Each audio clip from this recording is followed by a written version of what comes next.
It's all alive again at the National Stadium. Speeds. Was he held? Yes! Penalty!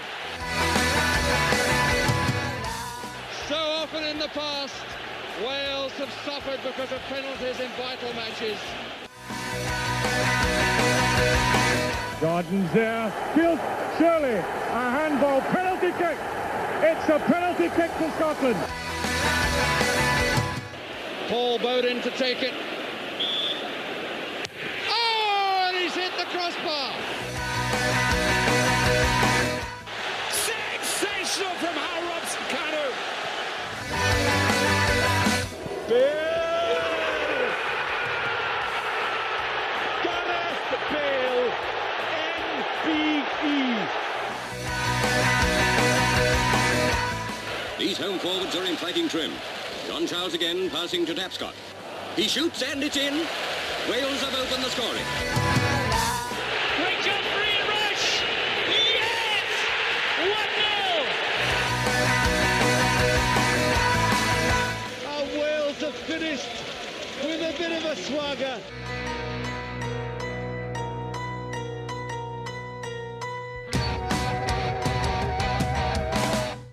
So welcome, episode 198. It's podcast Pêl-droed. My name is Russell, and we've got Huw and Leon with us. How are you, gents? Well, thanks. How about you, Leon? Yeah, good. Good to be here. Looking forward to this game on Thursday. It's feels big, doesn't it? It's yeah. How are you, Russ? And how are you feeling about good. the game? Well, it's the biggest game since the last big game, and so just with work and stuff, it's kind of crept up on me. I'm at that stage where I feel quietly confident, but I'm sure that will dip at some point, and then we'll go on an upward curve about 4 hours before, because that's usually how these things go. Bit of housekeeping though. Episode 197. Leon, you and I, we had a bit of a chat, looking back over the life and career of Terry Yorath. Got a bit dusty in the room that night, if I remember. Yeah, it turned into quite an emotional one, didn't it? It's so much drama and tragedy in his life that couldn't help getting a bit emotional while we were doing that. But it was felt right that we took a bit of time to pay tribute to a great man in Welsh football history. And yeah, I think you quoted Ellis James saying he's sort of on the Mount Rushmore of Welsh football, and that's a really great way of putting it. That's a good quote, that one. Huw, you couldn't join us that night, but Terry, I want to put you on the spot.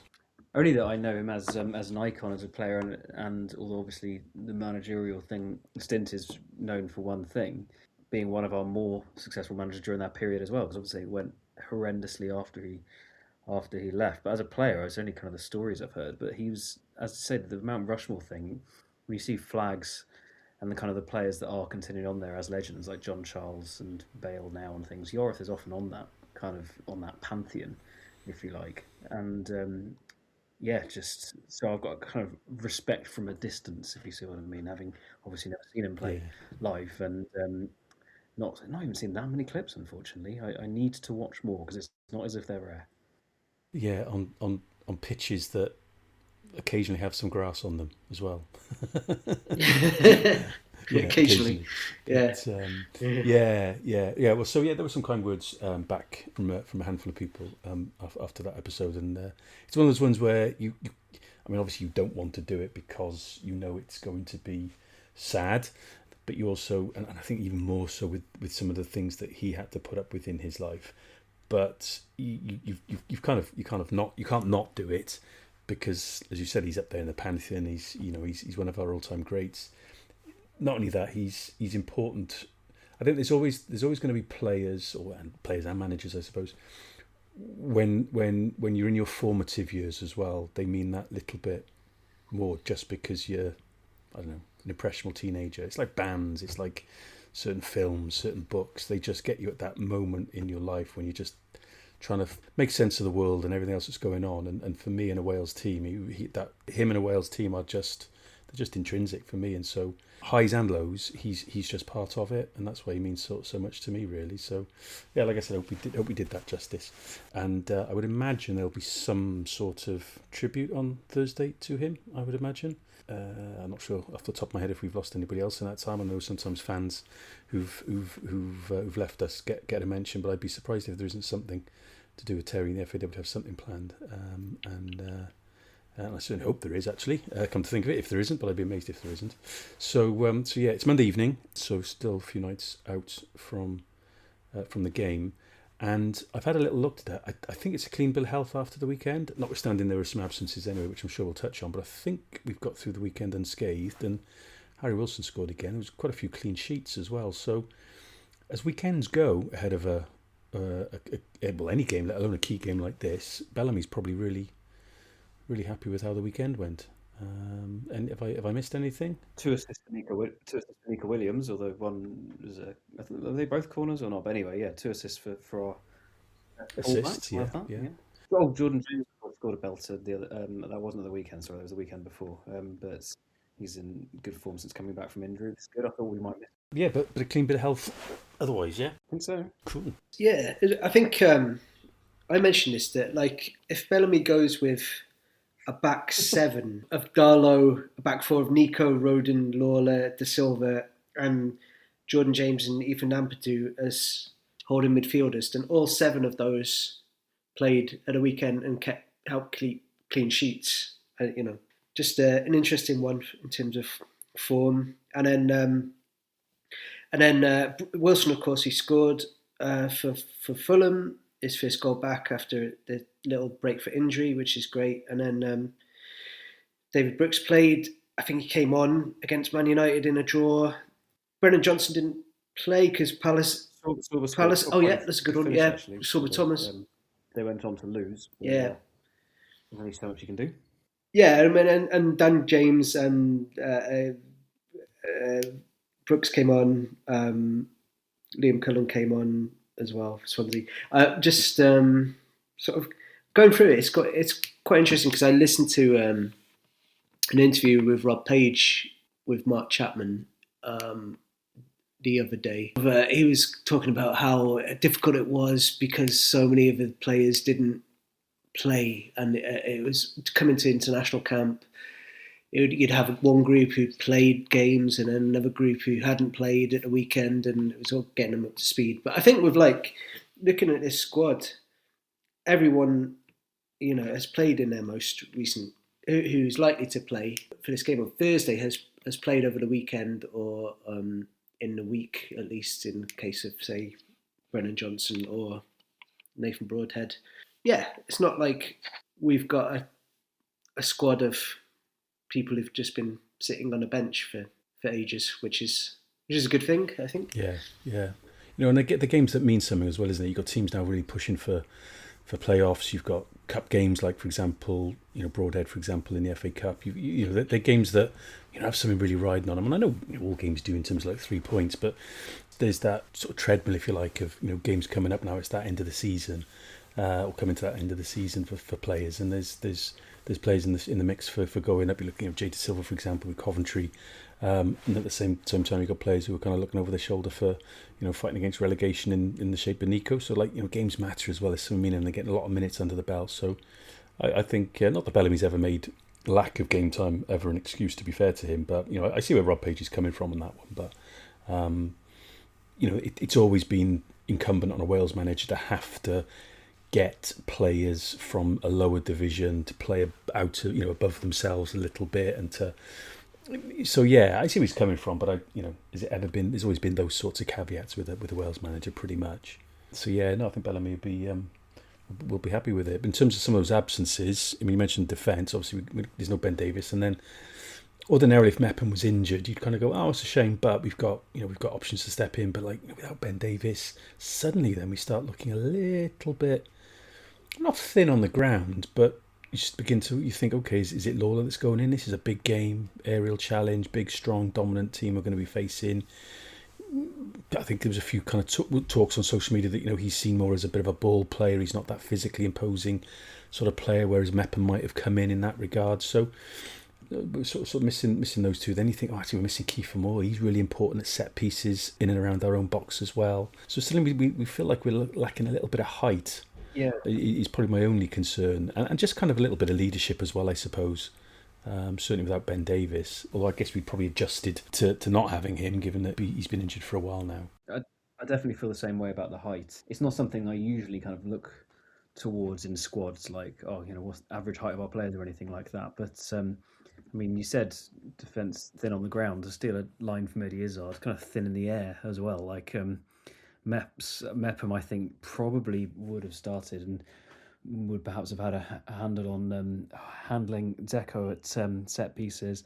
And Lawler, for his qualities, he's absolutely brilliant, but he's not particularly dominant in the air. And actually, I was speaking to a scout the other day who likes him, but he said one thing he likes about Lawler is he seems aware of his limitations and kind of plays to minimise them, which is quite smart. So he's saying, like, if there's an aerial duel, often he'll kind of start to go up and then not actually go up for the duel and just mop up afterwards, or just back off to kind of take the interception or be ready for the next play or whatever, which is smart if you know that you've still got to kind of grow and bulk up a bit as a player. But it's obviously not ideal for defending big burly Eastern Europeans, and and with, as you say, Kiefer Moore out the side as well, although he probably wouldn't have started, I suppose.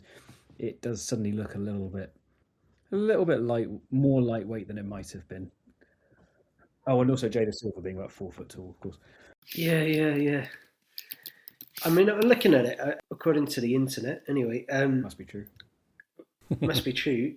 Dylan Lawler is 6'2". So I mean, it's not small, is it? I mean, it's like that's a good 5 inches taller than Fabio Cannavaro, for instance, or Carlos Puyol.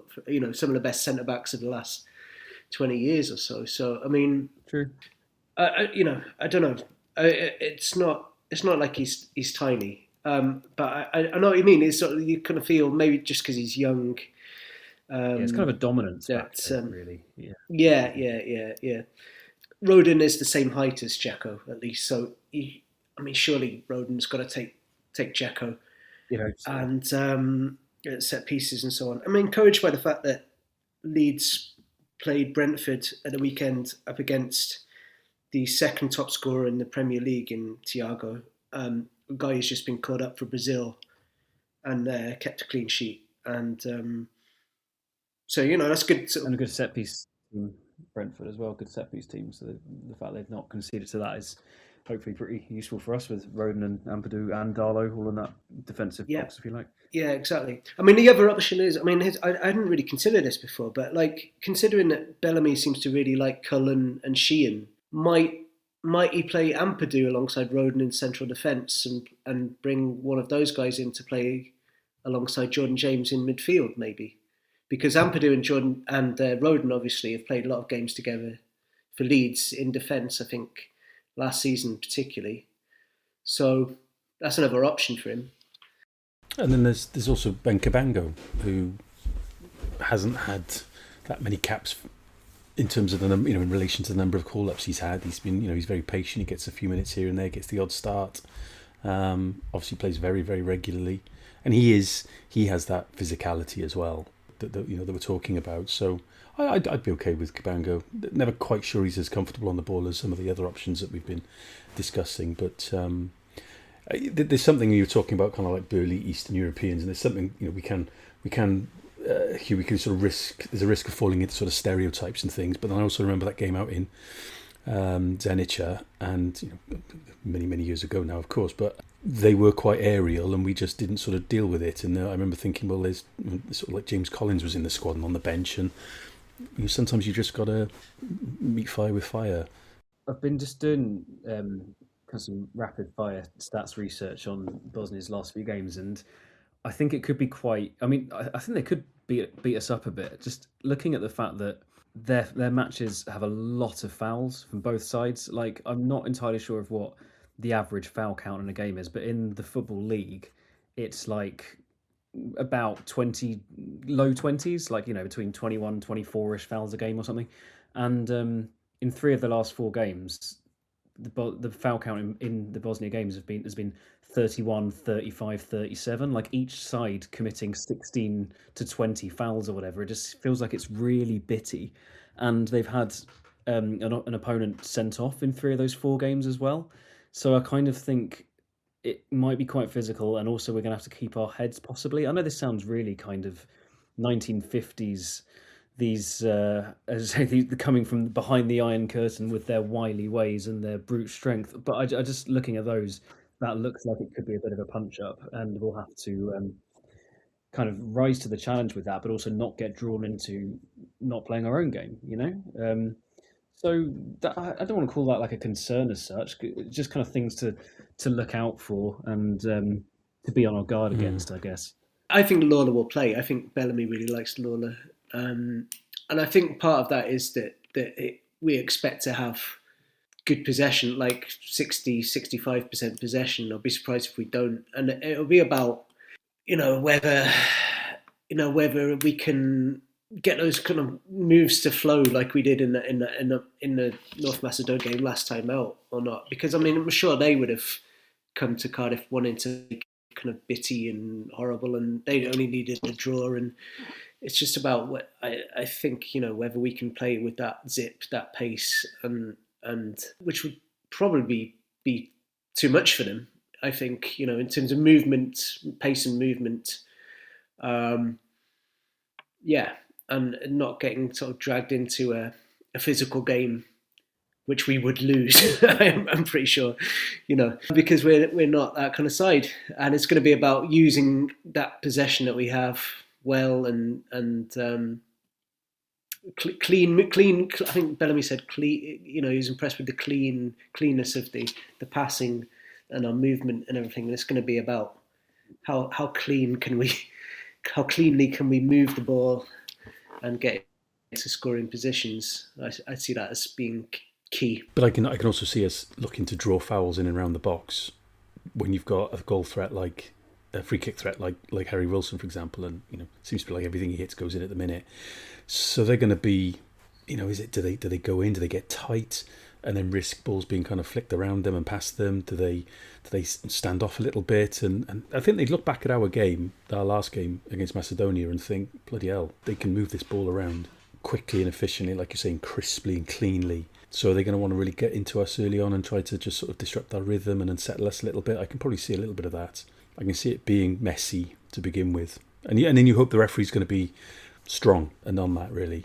I think you're right, Leon, about a lot of it's going to come down to how slick those patterns of play of ours are. Because, I was just looking at Bosnia's away games in qualifying. They had 30% possession at Austria, 36 at Cyprus, although they were ahead for a lot of the game, which kind of often affects that. And away in Romania, in a game they won, they had 34% again possession, only had 5 shots, but they won 1-0. I think they don't mind not having the ball. So there's going to be times where we're passing it along the back line, and we're going to have to be patient and just make sure we and actually that's something where Lawler could really help us. He's obviously had a really high profile error in a high profile game against Chelsea. He was actually really good in that game, apart from the error which kind of broke the deadlock after Cardiff played really well. So that was unfortunate. He recovered really well. He kind of didn't change his game, went about it, but he's still a young player. He's been a professional for 9 months, so I love the guy, and I have faith in him, but it's going to be a difficult game for him against wily old striker, literally twice his age. And he's just turned 40, Dzeko. I was looking actually about whether we, by which I mean I, are kind of missing the almost the bigger threats. It hadn't occurred to me. I hadn't realised, because Dzeko has almost all of their goals at international level. I think he's got 75% of the goals in their squad or something like that. They've got 2 very informed Bundesliga strikers or forwards.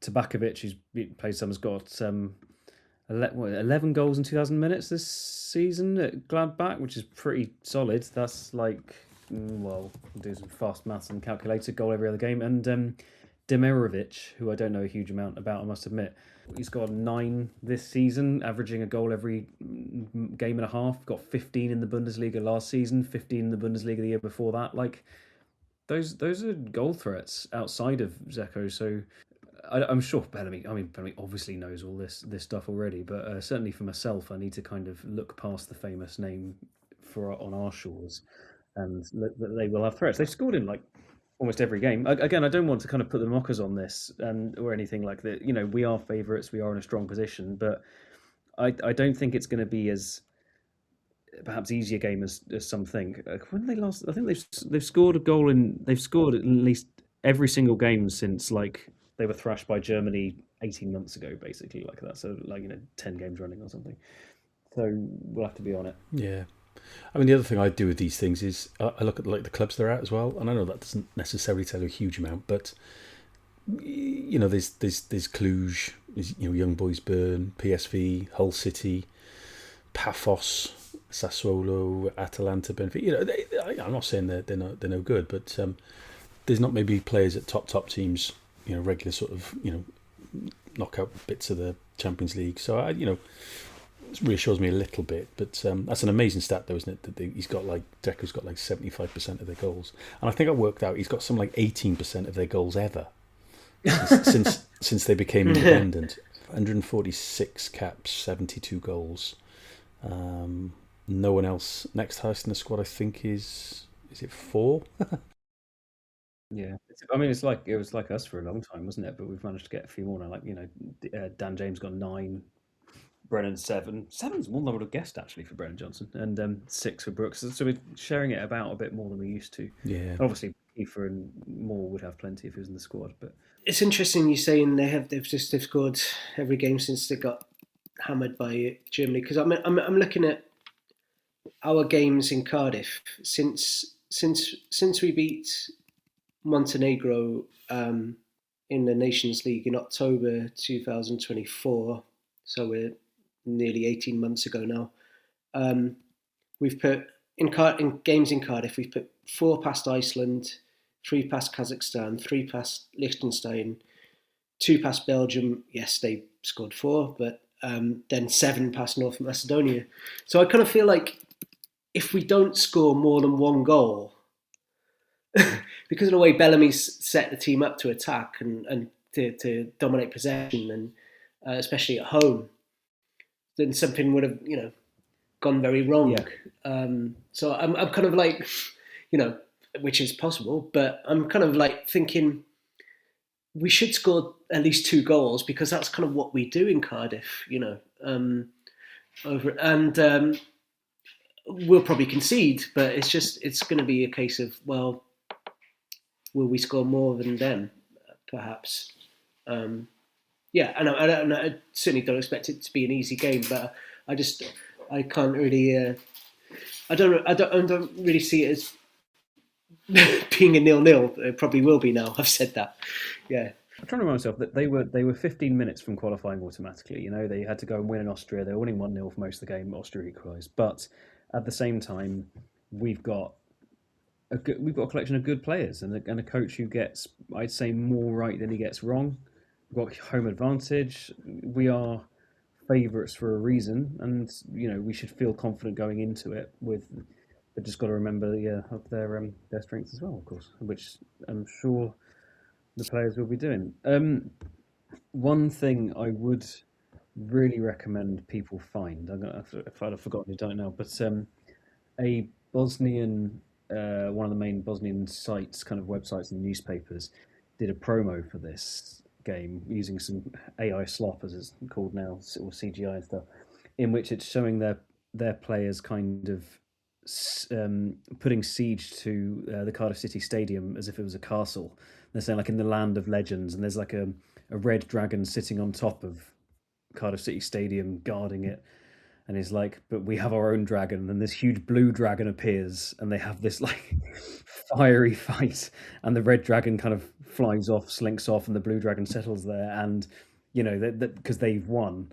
I think it weirdly even says like, we're coming not to fight, but to not to conquer, but to reclaim. And I was like, what do you mean reclaim? I wasn't aware that we'd taken anything from Bosnia. But anyway, but the line that makes me laugh is because they're going with the whole blue dragon is beating away red dragon. They're saying this time Cardiff is blue. And it's like, well, yeah, like for us.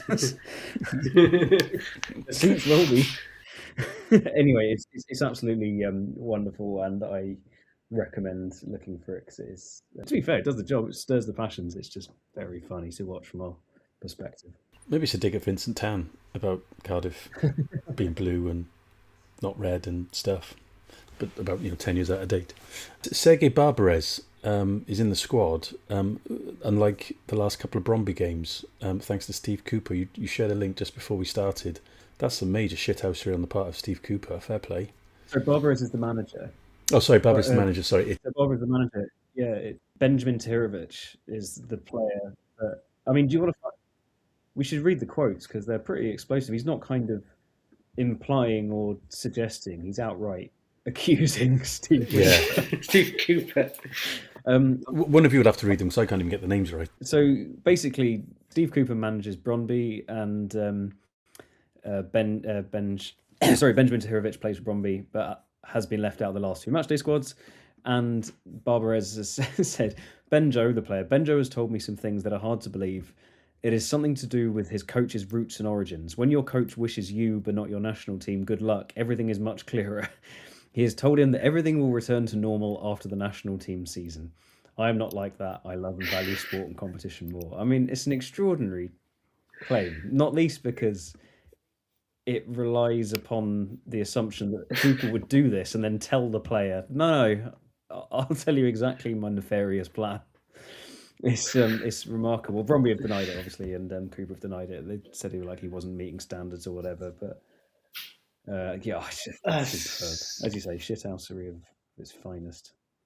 It's just bizarre, isn't it? Also, you could kind of thank the manager for leaving your player out and giving him a rest before this huge game coming up. I mean, like, I don't know, the idea that like him being left out of 2 games before this qualifier really would make a huge difference to like how this player would play on in a World Cup qualifier in Wales. So, I mean, it just seems bizarre to me. I mean, Steve Cooper had attacked this player in training with a corner flag or something, he might have a point.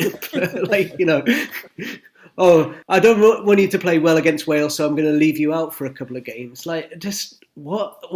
Seriously? It's mad. That wouldn't be Steve Cooper. That sounds the sort of thing that Tony Pulis would do before a Wales game.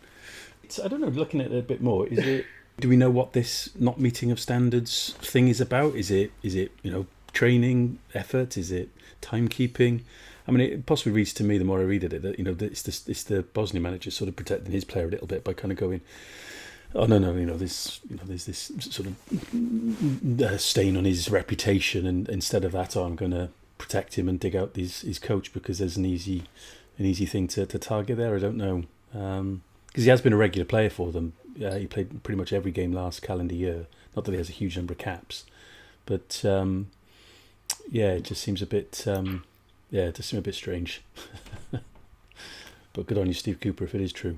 How would you guys set up our team, and what do you think Bellamy would do? I mean, who plays up front? Pick Brennan Johnson or Sober Thomas, for example. Dan James.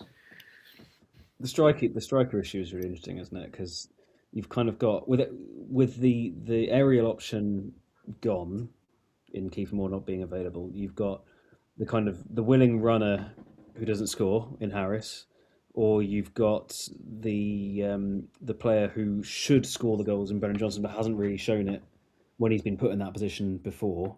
Although he did have a obviously much better game against North Macedonia. That was when he was playing on the left, which I don't think he'd ever done for us before. So that was a bit random. Or he's going to do the false 9 thing again, as I think you suggested before on our WhatsApp group, that maybe we'll just go with the same setup we did against North Macedonia when we had Brooks and kind of Wilson.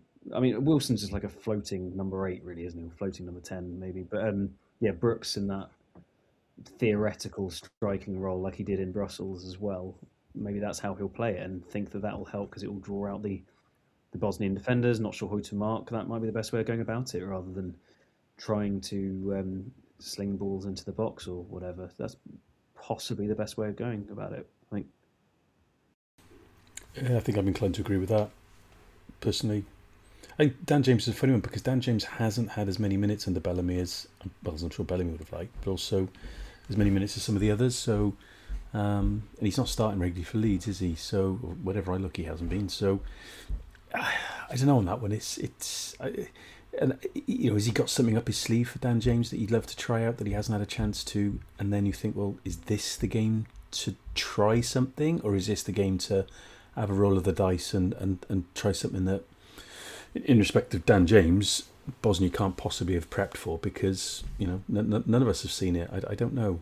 Although we did play in the North Macedonia game, and I thought he was fantastic. And also, we talked about it a lot, that he played on the right, which meant that he had that link up with Nico again, because Nico was playing right back. When Nico first came in, he was playing left back, and Dan James was playing left, and had a really good combination going.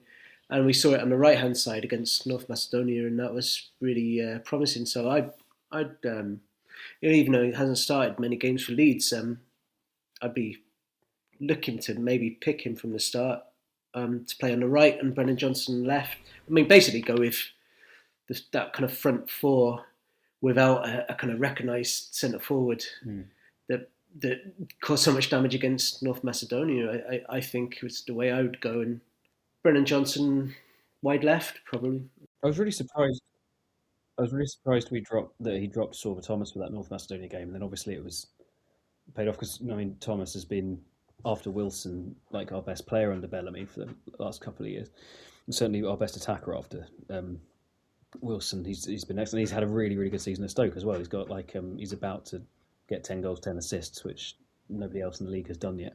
He's on 10 and 9 at the moment, I think. So I was really surprised by that, and I kind of would like him back in, but then, as I say, we finally found a role for Johnson. There's only one game. Don't want to go overboard on it, but he did well in that game, and maybe it's not right to drop him. I would like to see Sorba Thomas in from the start. I just think he's an excellent player. His delivery is superb. I suppose that's not the kind of game we're going to be looking for, but then I don't know whether it's really Brennan Johnson's game either, because we're not going to be attacking on the break, you'd have thought. So maybe Johnson off the bench would be just a hell of an asset to have, and we start with Sorba Thomas on the left. It's nice to have the for sure. Anyway. Sorba just brings a lot. He brings a real good energy to things, doesn't he? He gets the fans on their feet a little bit. There's that kind of real willingness to chase lost causes. And it's unfair, but Johnson has a bit more of a languid sort of style. I don't think he's the best presser, so Sorba kind of brings that energy. But whether you start with one or the other and bring the other one on, great options. In terms of looking at, I don't want to get ahead of ourselves in terms of the whole window and the two games, but I just hope we can get it done in 90 as well, and it's not going to go to extra time and things like that, let alone penalties. Because I think that over the course of the window, that can really hurt you, that extra half hour. So, yeah, let's just get it done in the 90. That would be nice. Unless of course we're losing 1-0 at 88 minutes, in which case let's take it to an extra half an hour if we have to. But you know what I'm saying? Let's get it done. Like you said a bit earlier, Leon. It's very rare we don't score at least a couple now in Cardiff. So. Yeah, I'm still quietly confident. I haven't hit that dip yet. Pretty much confidence dip. It's interesting to. We've almost got two kind of separate teams here in terms of availability and quality and things. So, our attacking line, as you said before, almost the back seven. If we consider the back five and the front six, if you like Ampadu and James, both in great form. Ampadu in the Premier League, Jordan James in a dire Leicester team, but scoring goals, just playing brilliantly. And then we're trying to pick four from and obviously Wilson in fantastic form, and then we're trying to pick three from James, Johnson, Brooks, Thomas, Broadhead. These are good options. But then at the back it's Nico Williams is our only kind of top fullback in this squad, because Connor Roberts has been out for almost all season, and Ben Davis' experience is missing. Norrington Davis has actually been pretty good at QPR, but he there's just games where he just gets turned really easily, or a really skillful winger will absolutely do him. I don't know if Bosnia have those players, so that's not as much of a worry. De Silva's been in fantastic form for Coventry, so that's a good thing. But it's then that depth isn't there. Like, if a fullback gets injured, it's like, right, well then, right, it's going to have to be Cwpan at right back, which, again, I love the guy, but his season did fall off after a fantastic start, which is only to be expected. He's 18, but especially with the way the Canada game worked as well, like that would worry me a little bit if Cwpan had to come on and play right back. But I think he'd probably have to, because I don't know who else would do it. I think Bellamy would trust him to do that. And then we're talking again about like whether it'll be Roden, Cabango, or Lawler. It's kind of a little bit of inexperience and uncertainty at the back, while our and obviously Carl Darlow, although he's actually playing in the Premier League now, which is a pleasant surprise.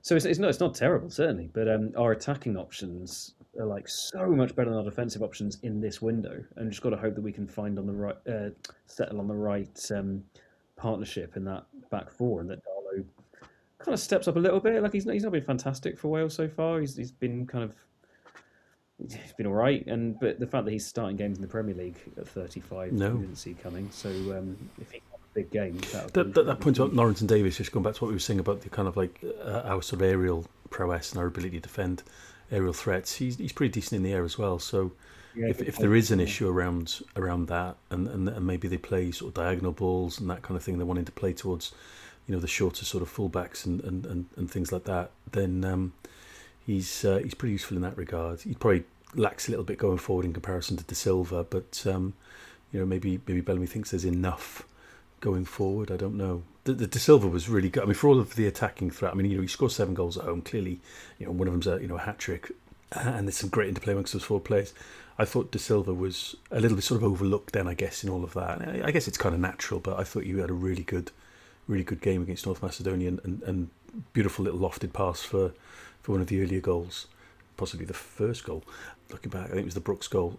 So yeah, he seems to have sort of settled in quite well, given that he's had to be patient to get his chance. So, and of course, and regular first teamer, pretty much 90 minutes every week for Coventry or fly. And I was talking to a Coventry fan last Friday actually, and he was saying, well, I mean, a lot of the Coventry team is surprising him and fans and their season, but De Silva really solid. So yeah, it's good that they're coming in form, I guess, and playing regularly as we said. Huw, do you know? I mean, has Norrington Davis been playing left back for QPR? Because I mean, looking at his stats, he's played a lot of games at least, which is good. Because yeah, it's good. He can't play twice in a week, I think. They're not sure he can because after he was out for 2 years essentially. Yeah, crazy. I mean, that's why I'm sort of surprised at how often he's played. Saying 30 plus times this season for QPR, which is great. From what I remember, QPR's defenders just all get injured all the time, and so they're constantly having to shift in whoever they can, and he's just stayed kind of, touch wood, so far pleasantly robust. But he's had to play at centre back a little bit, I think, not much, a couple of games, but yeah, he's mainly been a left back, and he's just been pretty good when I've seen him. He's not the player that he was, but he's kind of steady for the most part, and that's absolutely what you want in your left back, essentially. Pleasantly robust is a very good description of him, or robustly pleasant. Robustly pleasant would be a real backhanded compliment when describing a partner's wife or something. Right? Yeah. No, I got a lot of time for him, and like you said, 2 years, that's mad, and deserves a couple of caps and a bit of a run out. But this is no game for sentiment, obviously. Do we have any thoughts on the other game that's taken place, the other side of the draw? I noticed that Dan Ballard is out for Northern Ireland, and they're already missing Conor Bradley. And I know they pride themselves, Northern Ireland, on having that kind of real good spirit and that kind of club mentality. That only gets you so far. You need a little bit of Premier League class as well to turn over, the Italys of the world in these key games. And without those two, it looks like it's going to be tough. But are we assuming that Italy are going to be winning that one? What do we think? I think so. Yeah, I think Northern Ireland would have quite fancied their chances at home, but going away, I think that's a tough one for them. Italy are bigger favourites to win that one than us. against Bosnia, I would say. Yeah. They're playing in a surprisingly small stadium, I was looking at, because Gattuso is their manager, and he wanted... they played a friendly at Atalanta Stadium, or maybe it was a qualifier, but they played a game there recently, and they said they really liked it. They were welcomed there, I think they said. But rather than playing at the Olimpico or Juventus Stadium or San Siro or anything like that, they don't want the running track. They want fans close to the pitch and things. But it's odd in a way, because I would have thought that when you're playing against a team in Northern Ireland who play in, what's Windsor Park? About 23,000 or something, I'm guessing, if I had to have a stab at it. Oh, no, not even that, like 18 or 19,000. Choosing to play them at your own ground, which has a not much bigger capacity, just surprised me a little bit, because it's not going to be very intimidating to those players who won't play in big stadiums very often. But maybe that's going to help me. Yeah, 23,000. I was really surprised by that. Italy choosing to play in a capacity of 23,000 stadium for a World Cup semi-final playoff semi-final. It's interesting. But it's all. What with Northern Ireland's manager also managing Blackburn as well, it's all a bit strange with the preparation for everyone, to be honest with you. Very, very strange optics that is, isn't it? Yeah. The manager kind of like, well, not jumping ship, but leaving just to go and take a sort of like a part-time job. Well, if that was us, we'd be spitting feathers, wouldn't we? If Bellamy suddenly sort of took over at Hull, And I don't know why I picked Hull. I think the club's fans weren't thrilled either, because they've got a game on next Tuesday, either a World Cup playoff final or a friendly in Cardiff or in Zenica, and they still have to play that game. But Blackburn have a game on Friday, so they will be managing Northern Ireland on Tuesday and potentially a massive game, and then flying back on Wednesday, probably see the team for about 24 hours, and then they're playing a match on Friday. It's bonkers, but we'll see. Hopefully they can pull something out of the bag. Obviously, because I'd rather we're facing Northern Ireland rather than Italy, but also because it'd just be nice if there was an upset, and then we can beat them, I hope. Well, yes, of course, yes, but I don't want to get ahead. That's why I've carefully worded things as who we're going to see win, not who we're going to see coming to Cardiff or anything like that. But on the issue of the third of three playoff draws, both games at home, we've been pretty lucky. I know down the years we've kind of complained about how our luck has been poor and qualification near misses, and you're probably writing about tons of those with your book, Leon, back in the 80s, late 70s, 80s into 93 and the like. But the gods have been looking down on us in terms of the playoff draws, aren't they? We can't have any complaints there. Well, no, I think we've earned the home semi-finals through doing well. That's the thing. You do well in the Nations League, you get that right in to play at home. So the semi-finals, that's not luck. That's us being good. The finals, we have been lucky to get three home finals. Yeah, I suppose you could argue that it's evened out in the sense that we drew Italy. A lot of people say that Italy aren't the team they were, nothing to fear and all that kind of stuff. But I'm not sure who we could have drawn instead. It could have been Denmark, Turkey, Ukraine. At home to Italy, I would actually rather than playing away in Denmark or Turkey or Ukraine. But we have drawn the toughest team in it, if you like. So I guess there's a little bit of balance there. But yeah, we are lucky to have had the final at home. If nothing else, there's less travel, so there's more preparation time. It's a bit more kind of chilled and relaxed for them all. So yeah. Leon, you plugged for somebody who wrote on Nation back towards the end of January about our previous, not all of our previous. It was the sort of the two Bosnia games, three Bosnia games that sort of sandwiched the turnaround with Chris Coleman back in 31st of January. Got it here. Obviously, because I suppose if we do beat them on Thursday, well, let's put it this way: to proceed and get to World Cup, we'll have to do something we've never done, which is beat Bosnia. Played them 4 times. Drawn 2, lost 2. So yeah, do you want to tell us a little bit more about the sort of the main thrust of that? Because it's not just about describing those games, is it? I suppose is the point I'm trying to make. No, well, it was about that first one that where Chris Coleman faced Bosnia was his first home game in charge, that friendly, which was in Llanelli in front of about 6,000 people, because he didn't take charge for the Costa Rica game, the Gary Speed tribute game. That was Ocean Roberts, I think, took charge that day. And we lost that game 2-0, and he said afterwards they could have doubled that scoreline, to be honest, and we were just nowhere near it, and we need to improve, which we didn't. The next game we lost 2-0 to Belgium, then we got absolutely hammered playing Serbia away 6-1.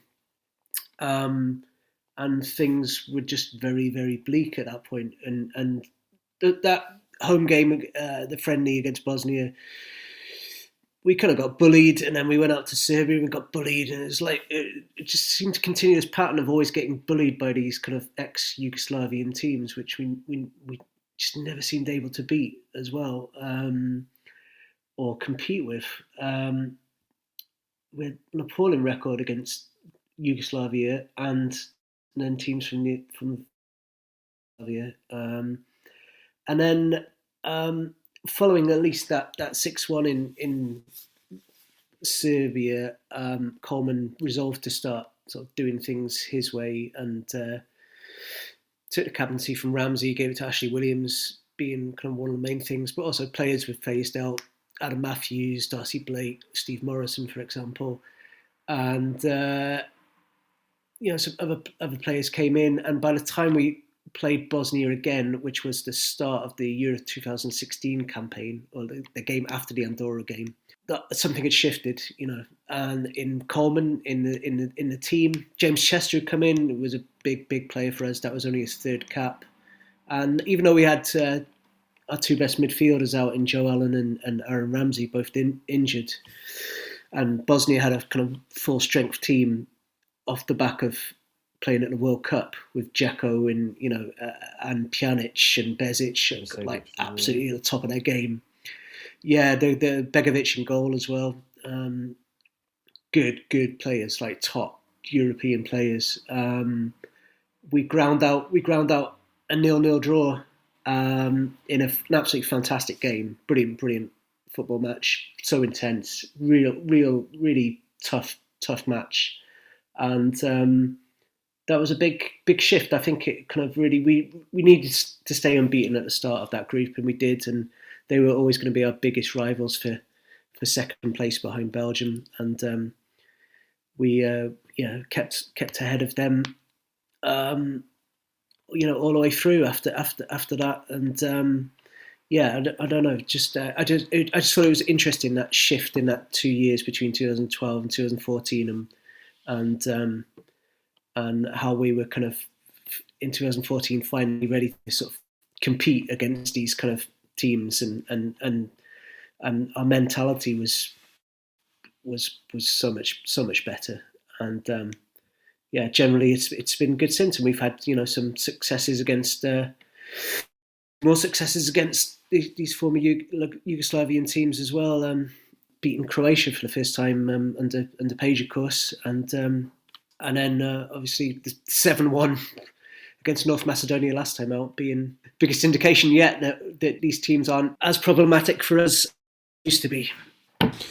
And further bearing that point out, I was having a little look the other day, and today, the day we were recording, 23rd of March, is the anniversary of the game at the Vetch that David Williams was caretaker. You mentioned Ocean Roberts being a caretaker manager. Dave Williams was caretaker manager in 88 against Yugoslavia, and they beat us 2-1. We took an early lead, but they came back and scored twice. And you just the pitch is horrific, but you just look at the way, even accounting for that, they're just moving the ball around with so much more precision and accuracy, and just sort of, we score with a goal, the sort of goals we used to see a lot in the late 80s and 90s. Good finish by Dean Saunders, but back very much of its era, and we've come a long way since those days. So very tight shorts as well on a few of the players. And I'm looking at you, Peter Nicholas. That was 1988 on this day. And then of course the first time we played them was the 2-2 draw at the Millennium Stadium back in 2003. I refuse to believe that game is 23 years ago. Rob Earnshaw was winning his fourth cap. He scored. John Hartson scored. I think Yeah, I'm pretty sure, Russ, that was the 10th game unbeaten under Hughes, which is still our longest ever run. I think Bellamy got to 9 and before we lost to out in Belgium, I think. So that's our longest ever unbeaten run, I'm pretty sure, that game. And then the next game after that, we went to the USA with a sort of C team and lost, and that meant the run came to an end. Yeah. 2000 and quiz question for you. Do you know starting goal?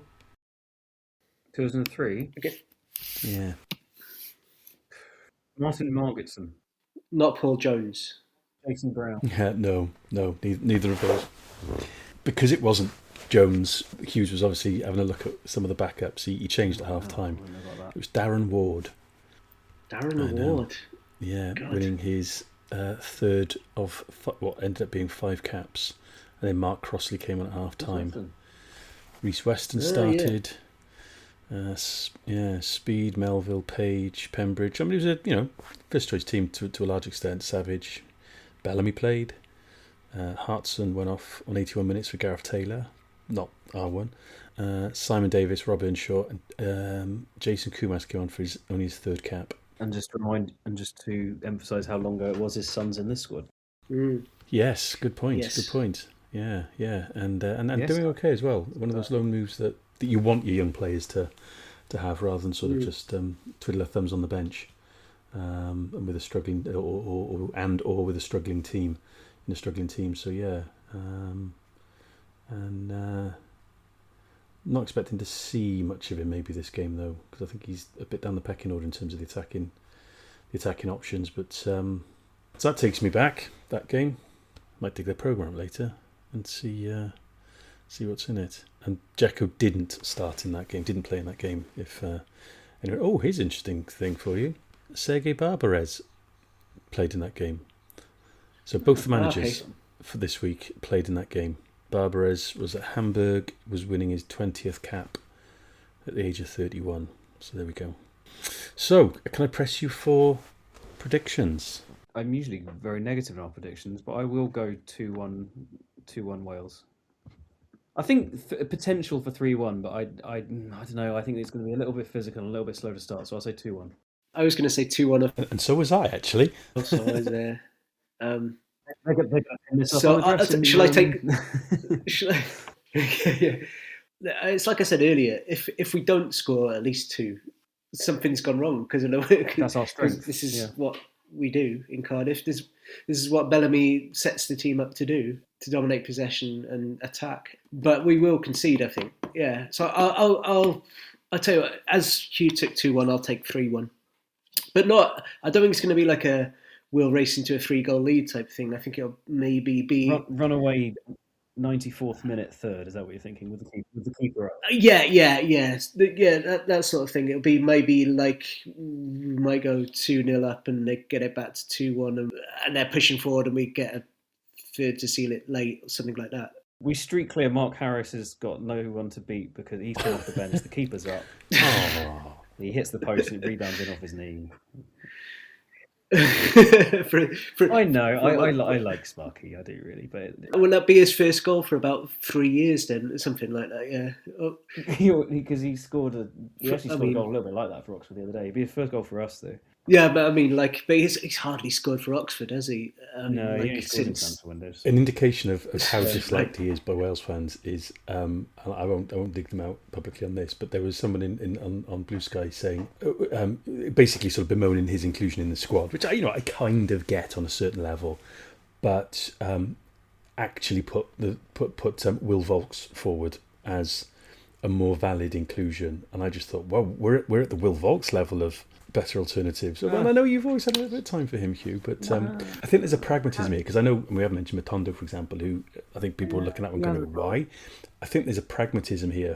Bellamy just wants players to come in who've been in camp before, who know exactly what they're going to be asked to do, and he's probably going to ask players, but Matondo will not step onto that pitch, but he will be useful in training to perform certain roles in order for us to defend against or attack against. And I think that's what this is. There's a time for blooding some other players or bringing in players from out of left field. Someone mentioned Andrew Hughes again. So, well, there is literally no point in how unfair or fair we think it is that Andrew Hughes has never even had a call-up, let alone a cap. Fine, but this isn't the window to kind of flex that argument, And Matondo just comes in, and Bellamy and this coaching team knows that he will just slot. He will be comfortable in the environment. He's not going to be starstruck. He's not going to be anything like that. He will just slot in and do a job in training, and will have no expectation, probably even himself, to play. So, yeah, but I just thought, wow, it's been a while since I've had a Will Volks call-up. Did anyone suggest Luke Jeffcott should be... Truro. Where is he? Truro. He was at Truro. Yeah, he's at Truro. I'm going to say Truro some more. Okay. So yeah, he's in the Vanarama National at the moment. We're going very off topic here. We are. And I was going to say, he's a long way from the squad, but no, in Truro he literally is a long way from the squad. Gentlemen, you need to do a prediction too, Russ. Oh yeah, well I was going to say 2-1, so I'm going to be positive and say that we're not going to concede then, and say 2-0 then. And the collective prediction is 2-1 by the sounds of it. Yeah, the median. No, it'd be a good night. It'd be sort of under the lights. Like I said, I hope there's something there for Terry Yorath, but it's done in again, it'll be a celebration of him rather than kind of put people on the downer sort of thing. But and there's a new kit out. We have mentioned the new kit. There's a commemorative memorial 150th birthday version as well. There's new gear left, right and centre coming up the FAW. So yeah, it's expensive. It's safe travels to and from the game for everybody, particularly those in the north and outside of the south, coming to the game. And looking forward to it. You going to be able to catch us somewhere, Leon, over there? Yeah, I think I'm going to go and watch with my friend Dave at his office. So because the Republic of Ireland game is on at the same time, so that will take priority at my local Irish pub. Of course. So with the volume up and stuff, so I'm sure that they have multiple screens, but I don't know, quite fancy some commentary as well. So probably watch it with my friend Dave. Yeah. In his office. Oh, nice. Yeah. Leave the photocopier alone. No photocopier. Okay. Well, appreciate your time, gents. Enjoy the game. Yeah. Enjoy both. Are you both you're both going to the game? Yes, yeah, and I asked up my ticket actually, but I am going still. It just means that if we get to the final or for the friendly or whatever it is, I'm not in my great usual seat. I'm out up in the gods. Although I'll be roughly where I was when we beat Austria and Ukraine. So if you believe in omens, I'll be with guys will be there, and after under 21s as well on Friday. They're playing Belarus and Newport, and my kids have all got an inset day, so I think we're going to get over there a little bit early and have a mooch rather than kind of like rush at the end of the school day and working day and stuff like that. So nice to have the internationals back. The club window is shut temporarily. I'll let you both go. Appreciate your time. Thank you. Cheers. Diolch.